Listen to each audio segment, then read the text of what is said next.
Grendel answered, "I'm okay," before Milo could lock the door.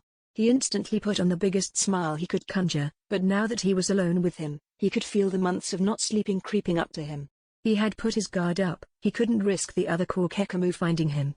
It was true most of them wouldn't be able to. He had to tell Milo it wasn't his fault. He didn't want to think about it. Even now it was too painful to think about. Even now it made him want to cry.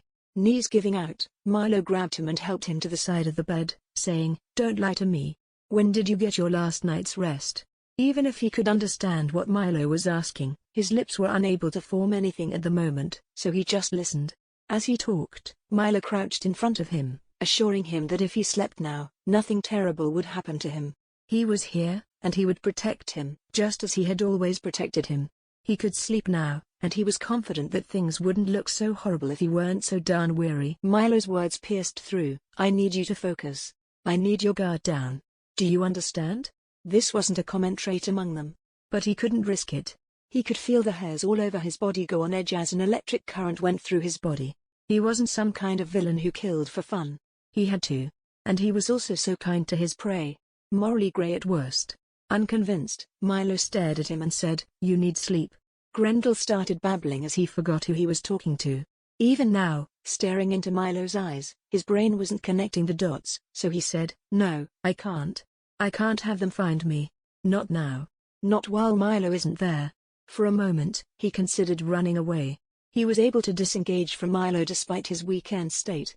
He was about to go out the door when Milo grabbed him again. "You've done worse in the past. Compared to Pampa, nothing you did could have been worse."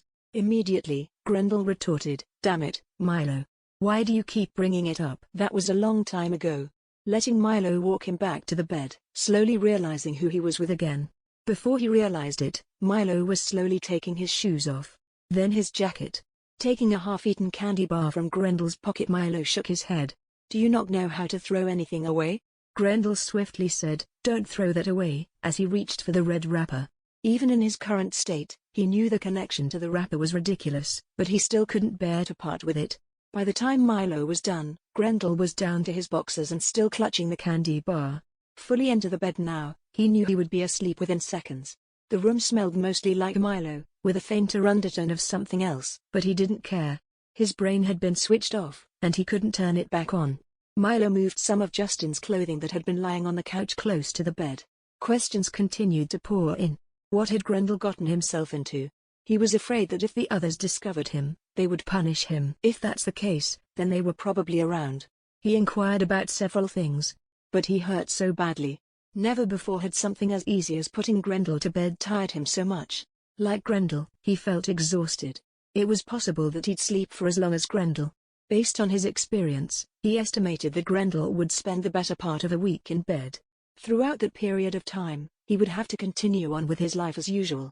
Grendel worried that someone would find him if he slept. More than anything, Milo wished it was so.